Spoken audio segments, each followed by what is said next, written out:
So welcome back to my channel for another video. So today we have a very special guest. We're going to get straight into it. So Dylan Johnston. So Dylan is a professional jockey. Okay, so he rides for a living. I think you've been a professional jockey for just over 2 years now. Is that correct? Yeah, 3 years in December. Yeah. God, wow. Yeah. Time's flying in. Okay, so we're going to go through a very important event that happened 5 months ago with Dylan. But before we get into that, just to make you aware that Dylan actually represents the Samora trading community. So when you see him out there riding on TV or in the flesh, you'll see that he actually has the Samora trading community logo. So my company actually sponsors Dylan and what he does, which is it's fantastic to have the opportunity to do that. So Dylan, so you've been a professional jockey for almost 3 years then. Yeah. They kind of have a system when it comes to jockeys where you start as an amateur and move on to be professional. But yeah, it'll be three years in December that I'm professional. So no, it's great. And you were currently based in the UK and England, yeah? Yeah, so I'm based just kind of north of Newcastle. I moved over at Christmas. And yeah, it's grand. Yeah, I like it over here. Good. Now the reason that one of the main reasons that I brought you on because something that happened. I'm gonna let you tell the story because obviously you know the finer details to me. So it was 5 months ago. So what month was it? Was it March or April? April 20th. Yeah. You'll remember the date for the rest of your life. So what happened on the 20th of April of 2022? So I was up in Perth, which is kind of north of Edinburgh. It's a race course north of Edinburgh, a summer race meeting kind of. And the horse fell at the last. It was one of those things, you can't really do anything about it. You know, you fall, that's it. And yeah, I knew when I fell, like I knew there was something maybe a little bit amiss. So yeah, no, it ended up my tibia and my fibula were completely broken half. I think there was maybe 2 breaks in my tibia and 1 in my fibula. So yeah, they whisked me away and done my operation, and that was over that night. Yeah, in kind of the middle of the night or something. So. Did you know after you fell? Because am I right in saying that the horse actually fell on top of you? I'm not. To be fair, I've watched it back a few times, and I can't really put it down to one exact moment where I was like, I vaguely remember hitting the ground and being like, oh, I think I'm all right, and then a couple of seconds later being like, oh, I'm not all right, you know. So did you get that oh no moment where you just knew that oh no, this is bad? Yeah, like, you know, when you're used to falling or getting falls, you know, like it's not really the initial I'm okay. It's usually about a couple of seconds after you go, I'm actually okay, and you go to get up, or you're like, oh, I can't get up, you know, that kind of way. But yeah, I knew my leg just went really heavy, like, and it was as if, like, not, you know, it's as if you just couldn't move it, you know, that kind of way, which I probably couldn't, you know. So yeah, that's how it felt, really, yeah. And so what happened from that point? Because bearing in mind as well, what I need to highlight as well is you're a professional jockey, so you know most of your races are viewed live on TV, whether it's Sky TV, Racing TV, whatever. So does that element of pressure in there also? Yeah. So were you aware of that, or were you just like completely in a zone where you didn't even consider what was happening around you? Yeah, so like obviously, you know, you have your doctors and everything rushing around you, and it's all a bit maniac for a bit. But you don't really think, the last thing you think about is people watching the racing. You know, you don't really, not that you don't care. They just don't come into your mind. You know, you're kind of just thinking about yourself. There is a bit of you that's like, oh well, you know, I had 2 nice rides the following days, and there was a bit of me going, oh flip, I'm gonna miss. You know, I hope I don't miss something. You know. Yeah. There's also part of you not knowing what's actually wrong. You know, like obviously your leg is broken, but you don't know that. I didn't know for another 2 hours exactly, you know, oh, my leg is broken or I have a little fracture, or, you know, you don't know at the time how much pain you're really in, kind of. Yeah, because I watched it live and I've seen you going down, but as they always do with any kind of sports activity, they always pan away. So I didn't actually know at the time. I just thought, oh no, right. But I didn't actually realise until literally for another 2 or 3 hours that you'd actually broke your leg severely. And I've seen the X-rays myself, absolutely horrendous looking. But what I thought was funny was you messaged me later that day, and one of the first things that you said to me was, "Oh, the Sambor trading community trailers, they had to put them off." I was like, "Oh my God, let's begin." Yeah, We'll, it's a thing. Like I think they went to. I think I was in a lot of pain. Like, but I remember saying to the doctor, "Whatever you do not cut them boots off me." I didn't care how much pain I had to go through to get them off, because the last thing I'm gonna do is spend another 300 quid in a pair of boots while you're hurt. Like, but no, it's kind of nearly a joke in the weight room. The lads will have, like, the last thing you want is getting stuff cut off you. Like. Of course, of course. So listen, I think the whole point of this video is the human psychology element, and that's really what I want to discuss, because in the business that I'm in, the business that you're in, it's obviously there's a lot of physical aspects to what we do, but more important than that is the actual psychological element. So talk us through the initial errors of once you were told the extent of your injuries, and the injuries were absolutely horrific. Discuss or let the viewers know of where you were mentally, what you were thinking, just as an overview, if you like. Yeah, so like I think at different parts of the injury it was very, very different. Kind of, you think about it very differently. So like when it first happens, obviously all you're thinking about is how you're gonna not be sore. You don't really think of it crosses your mind about what you're gonna miss or this or that. But I think really all you're thinking about is, geez, I just don't want to be in pain. Like, I remember they told me how bad it was, and I said, oh well, I think one of the first silly questions asked was, oh, will I need an operation? And the doctor looked at me like I was an absolute idiot.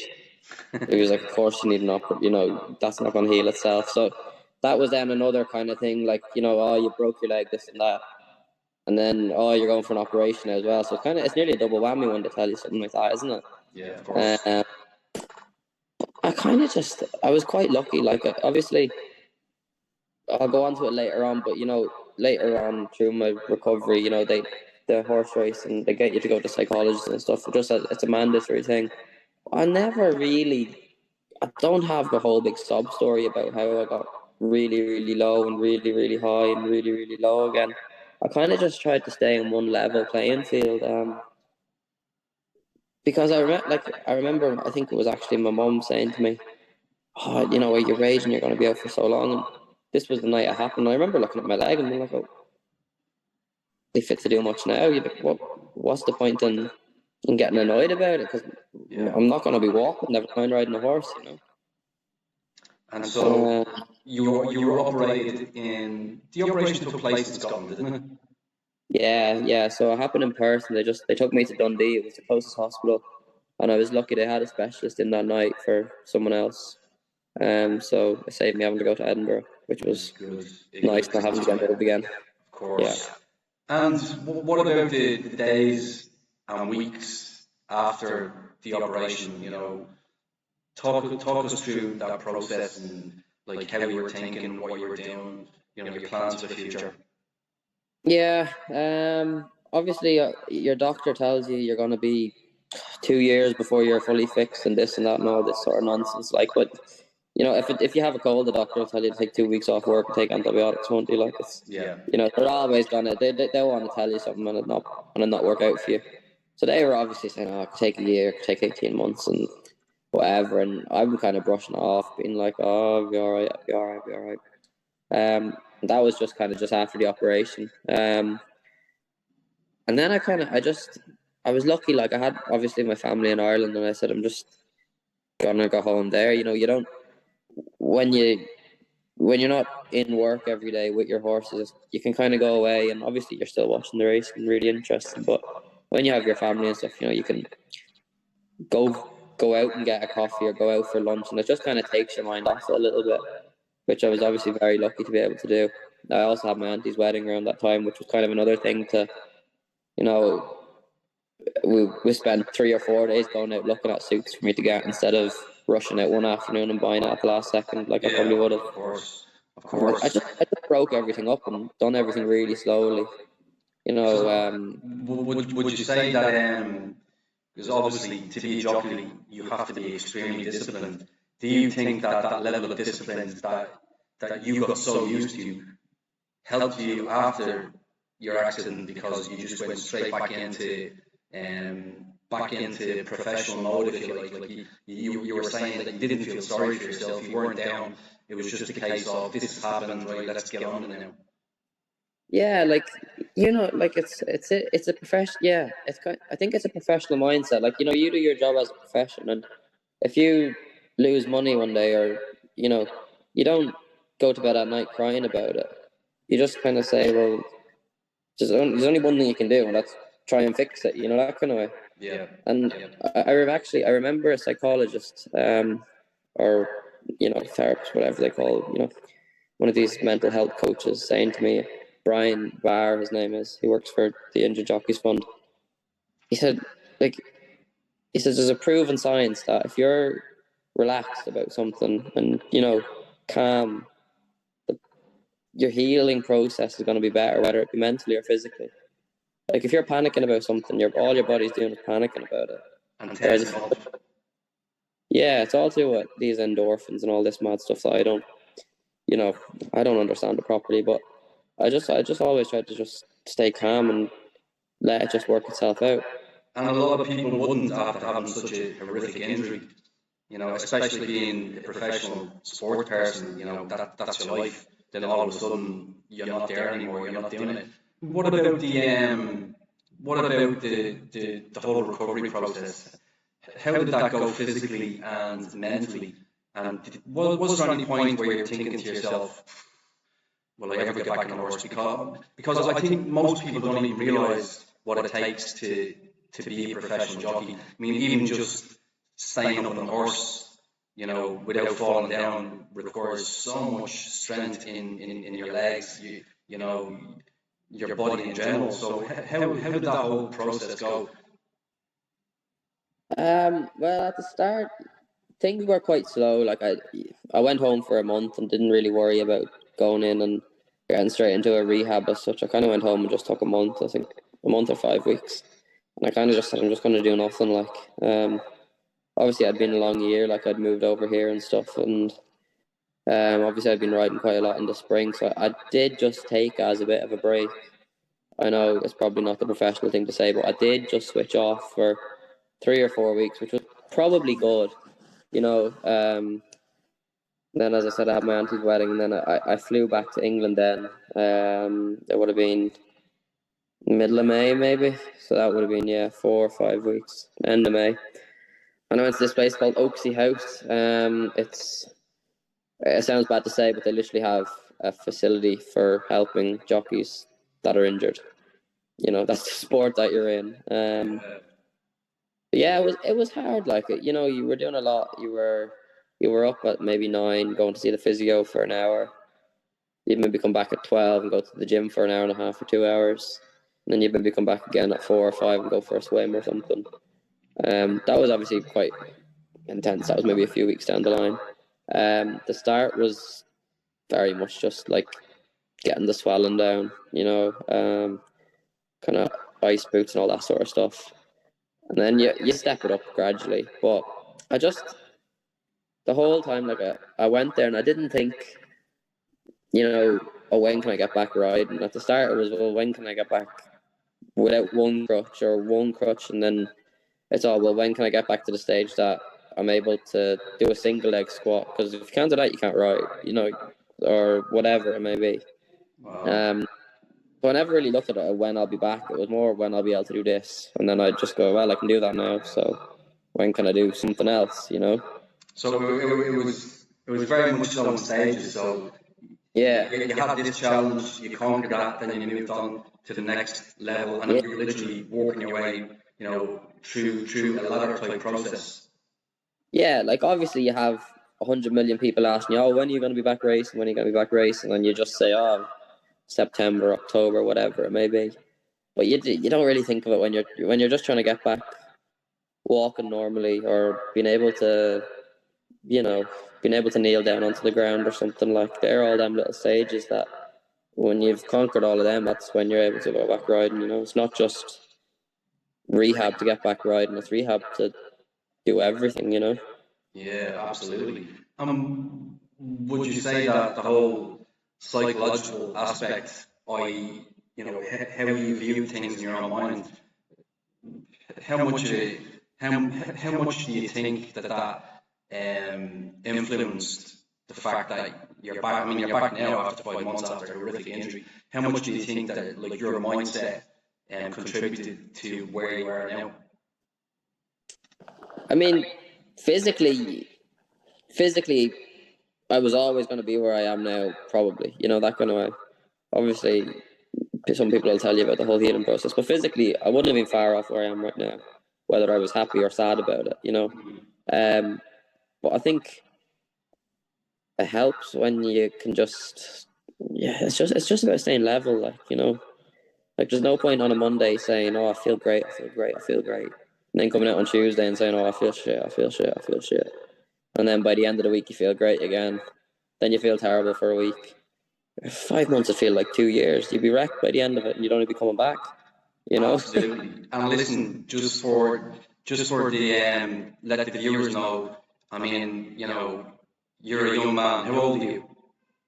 20. I'm 21 in 2 weeks actually. So And listen, and this is what this interview is all about. It's to demonstrate to viewers, you know, how important it is to have a positive mindset. That's what it's all about. Because when you think from a negative standpoint, you achieve absolutely nothing. As a matter of fact, you feel as though your problems or your issues are getting worse and worse and worse.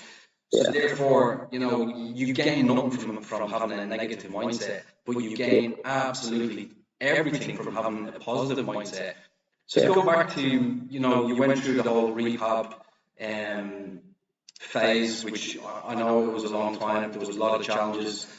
You know, I remember the first time you sent me a picture that you were back on a horse, and I couldn't believe it. I thought, wow, I felt as though it was only a couple of months ago that you'd broken your leg. yeah. What was it like to get back on a horse? Okay, and more importantly than that, again, just to let the viewers know that you actually jump, so you don't race on flats. Is it hurdles or fences that you jump? Hurdles.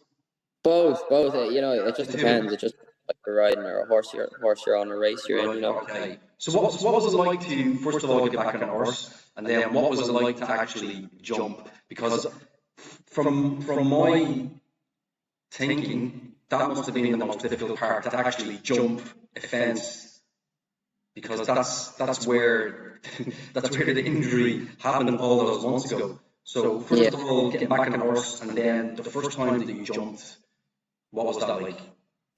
Um, Getting back on a horse was fine. I never really.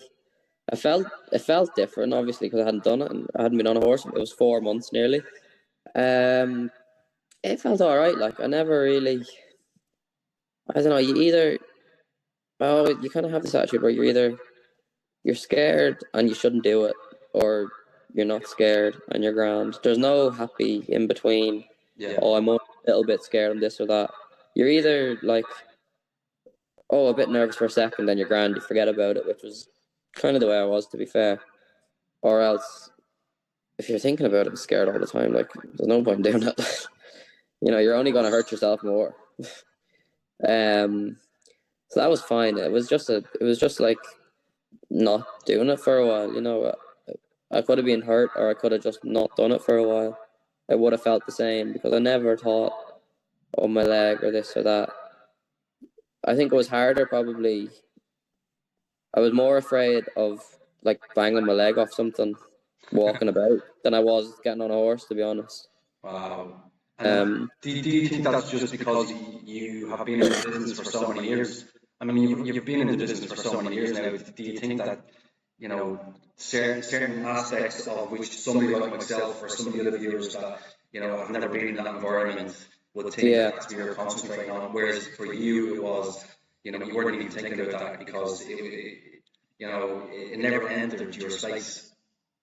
Not really. No, I mean, just getting on a horse and riding out. You do it every day for work. It just feels like it's just a thing that it was just what I was about to do. It was never like a big deal. And as well, I'm lucky. Like Rose and Dobbs, they were really patient with me coming back, and they never made it a big deal. So it didn't feel like a big deal that when I was back or how I had to be back here or there. And that probably helped. That's played a major part in your recovery to coming back also then. Yeah, but there was never any pressure, and it was never made a big deal about, oh, Dylan's back riding out today. And what about when you jumped the fence for the first time? Obviously, it would have been in training. Was it the same, or were you nervous about doing it, or was it just, again, muscle memory? You're just back to what you were doing before? Yeah, so, well, when I first came back, obviously it felt a little bit different, because my left leg is obviously, like, the structure of it is obviously a bit different. So it took a while to actually, more than being a problem mentally, it probably took a while physically to get used to it, There was probably 2 or 3 weeks where it all just felt a bit different, That's a very good point, actually, that I didn't mention. For the viewers, what does your left leg look like? Like, what is your left leg made up of? So it's called an intermedial screw. I'm sure if there's a doctor watching it, they'll probably say I pronounced it wrong or something, but I think it's it's like a big long nail. So it goes down through the middle of my tibia, which is your shin bone. So it kind of supported all the healing, but it stays in. And then you have kind of 2 locking screws that 2 go across your ankle. So through your tibia across your ankle and hold onto your fibula as well. So there's 2 down there, and then there's 2 up at your knee that kind of go into where your patella is. It's kind of a muscle or bone underneath your knee.